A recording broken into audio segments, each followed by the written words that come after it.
Hai teman-teman sekalian, gimana kabarnya? Mimin berharap teman-teman yang menonton video ini dalam keadaan sehat. Dan pada episode kali ini, Anul Story akan membawakan alur cerita dari anime Solo Leveling episode ke-8.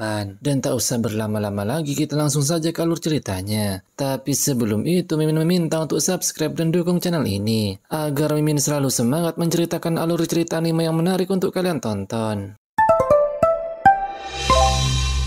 Setelah itu terlihat Jinwoo berada di rumah sakit. Dia masih memikirkan tentang eliksir kehidupan yang bisa menyembuhkan berbagai penyakit. Dengan mendapatkannya, Jinwoo yakin penyakit ibunya bisa disembuhkan.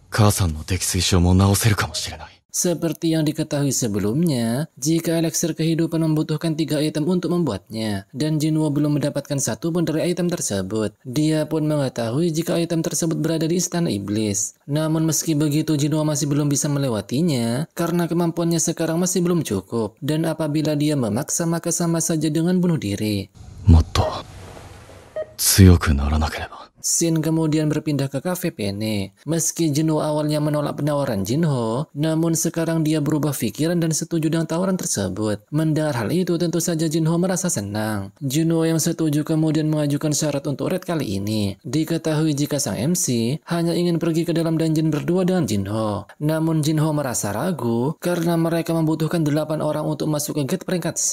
Mendengar hal itu, sang MC kemudian meminta Jinho untuk menggunakan orang yang ingin menggenapkan rombongan, sama seperti Hwang Dong-suk lakukan sebelumnya. Dan apabila misi ini berhasil, maka mereka dapat menyelesaikan raid tanpa ada korban seorang pun. Terlebih lagi jika mereka win streak, maka hal itu dapat dipakai untuk meyakinkan ayahnya. Mendengar hal itu, Jinho pun langsung setuju dan akan menyiapkan orang beserta gate-nya. Di sisi lain terlihat Chae-in sedang berolahraga, dan saat meregangkan tubuhnya, dia menyadari ada orang yang memperhatikannya sedari tadi. Melihat hal itu, pria yang bersembunyi itu pun merasa jika hunter peringkat S memang hebat. Dia kemudian menghampiri Chae-in dan mengatakan maksud kedatangannya.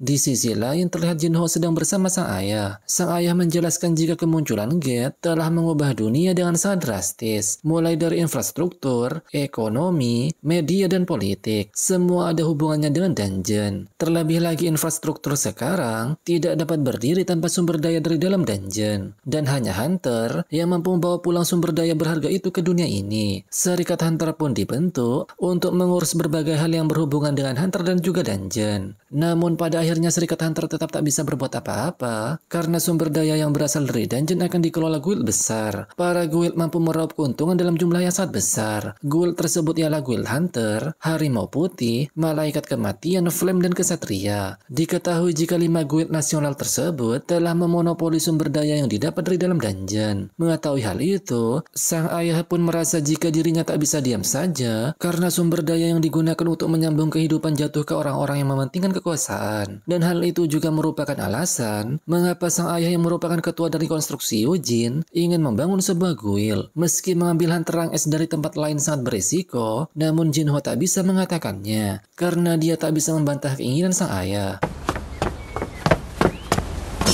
Mengetahui jika quest melebihi target sudah tak dihitung, Jinwoo pun mulai merasa jika dia sudah kehilangan kesempatan untuk mendapatkan random box terkutuk. Namun meski begitu, dia masih menaruh harapan jika random box biasa memiliki hadiah yang mirip dengan kunci dungeon instan. Namun saat Jinwoo membukanya, hal mengecewakan pun terjadi.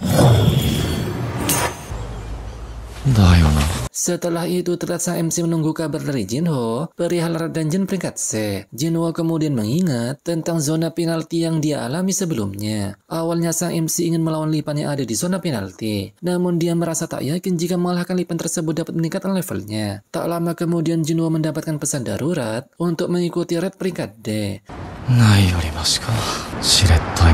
Di sisi lain, terlihat Pak Song juga menerima pesan yang sama. Mengetahui hal itu, salah satu muridnya kemudian menanyakan apakah Pak Song tak ingin pensiun. Mendengar hal itu, Pak Song tiba-tiba mengingat tragedi di kuil Gartenon. Di kejadian itu, Pak Song berhasil selamat meski dia kehilangan satu lengannya. Dia pun merasa jika hidupnya tak panjang lagi. Oleh karena itu, dia akan memanfaatkan sisa umurnya untuk berguna bagi orang lain. Tak hanya Pak Song, Pak Kim juga menerima pesan yang sama. Mengetahui hal itu, sang istri pun meminta agar suaminya dirinya berhenti dari pekerjaannya sebagai hunter. Sang istri pun nampak khawatir karena Red Ganda sebelumnya telah memakan banyak sekali korban jiwa. Namun meski begitu Pak Kim tetap ingin berangkat karena anaknya yang bernama Yoonji akan masuk TK mulai tahun depan. Sedangkan anak satunya lagi yang bernama Iona juga akan masuk SMP. Pak Kim kemudian menenangkan sang istri karena tak mungkin Serikat Hunter akan memanggil hunter peringkat rendah untuk memasuki dungeon berbahaya. Mendengar hal itu sang istri pun setuju dan meminta maaf karena telah berbicara hal yang tidak-tidak.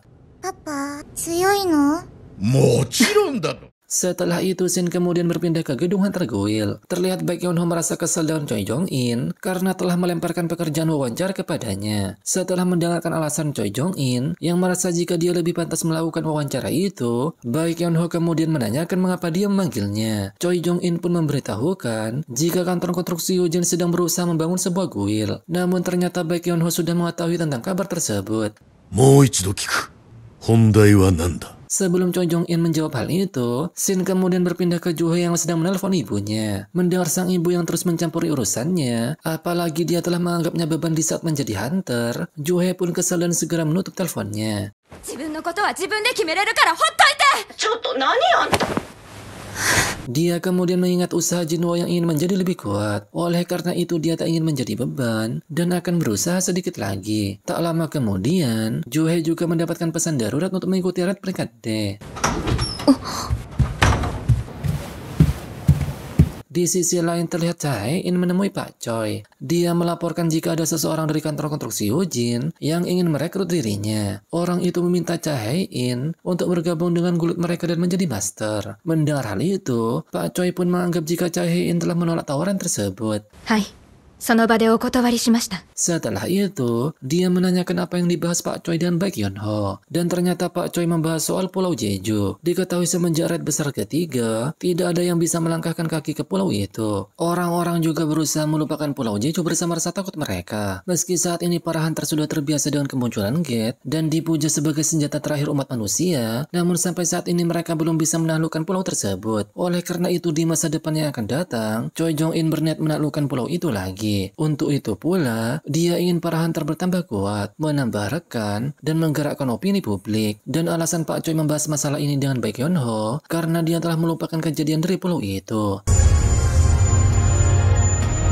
Dan ternyata rekan Baek Yeonho yang bernama Yoon Sok telah menjadi korban dari keganasan Pulau Jeju. Dan kejadian itu pula yang membuat Min Byung-gu pensiun menjadi hunter. お願いします。あいつらを殺してください。 Di sisi lain, terlihat Jinwoo pamit dengan adiknya untuk mengikuti Red. Melihat sang kakak sekarang yang tak terluka setelah keluar dari Gate, Jin Ah pun merasa jika hal ini merupakan hasil dari latihan. Dia kemudian menegur kakaknya yang tak membawa barang bawaan saat Red kali ini. Setelah itu terlihat Pak Song merasa jika ilmu pedang yang dia tekuni selama belasan tahun tak berguna di dalam dungeon. Dan tak lama kemudian, Pak Song tak sengaja bertemu dengan sang MC. Dia pun tampak pangling karena bocah polos yang dia kenal selama ini telah berubah drastis hanya dalam beberapa bulan. Pak Song juga menanyakan perihal cedera yang dialami Jinwoo. Karena tak mungkin mengatakan hal yang sebenarnya, Jinwoo pun beralasan jika kakinya kembali seperti semula setelah dia berada di rumah sakit. Mendengar hal itu, Pak Song pun menganggap jika ada healer berperingkat tinggi yang telah menolongnya. Terlihat Pak Song tampak senang dan keadaan Jinwoo yang baik-baik saja. Berbeda dengan dirinya, Jinwoo pun terlihat khawatir karena melihat cedera Pak Song yang sudah terlambat untuk disembuhkan. Dan ternyata Pak Song juga akan ikut berpartisipasi dalam Red kali ini. Tak hanya itu, bahkan para hunter yang ikut dungeon ganda sebelumnya, seperti Joo-hee, Pak Kim, dan Jeong-ho, juga akan ikut dalam Red kali ini. Shina-san! Yuhi-san. Melihat kedatangan Jinwoo, terlihat Pak Kim dan Jeong-ho membuang muka karena merasa bersalah setelah meninggalkan sang MC di waktu itu. Tak lama kemudian, terlihat 3 narapidana datang dan menggoda Joo-hee.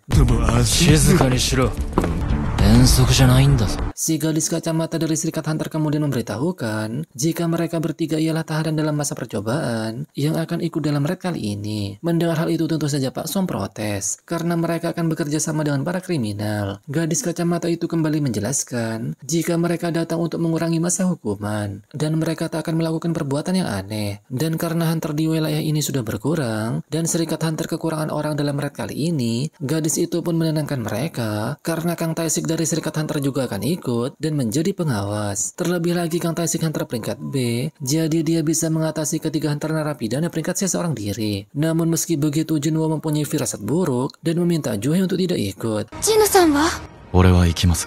それなら私も行きます。 Setelah melepaskan borgolnya, Kang Taisi kemudian memperingatkan mereka untuk tidak berbuat aneh, atau mereka akan menerima akibatnya. Setelah itu, Hunter peringkat B itu pun menemui Jinwoo dan Pak Song untuk menanyakan siapa di antara mereka yang akan menjadi pemimpin. Terlihat Pak Song kembali mengajukan diri menjadi pemimpin, dan Jinwoo pun menyetujui hal itu. Dengan menundukkan kepalanya, Pak Song menyesal karena keputusannya di waktu itu telah menyebabkan 7 Hunter meninggal dunia. Dia juga berterima kasih kepada Jinwoo karena berkat dirinya, 6 orang lainnya berhasil selamat. Mendengar hal itu, Jinwoo pun meminta Pak Song untuk mengangkat kepalanya. Pak Kim dan Jung Ho juga tak keberatan dengan Pak Song yang menjadi ketua. Terlihat Kang Taisi memandangi Jinwoo dan memikirkan sesuatu. Tak lama kemudian mereka pun berangkat untuk memasuki dungeon. それじゃあ行くとするか。ダンジョンへ。 Nah itu dia alur cerita episode ke-8 dari anime Solo Leveling. Annual Story akan menceritakan episode ke-9 minggu depan, karena anime ini merupakan anime terbaru yang rilis setiap minggu. Dan sampai jumpa di alur cerita selanjutnya, dan terima kasih sudah menonton. Bye-bye.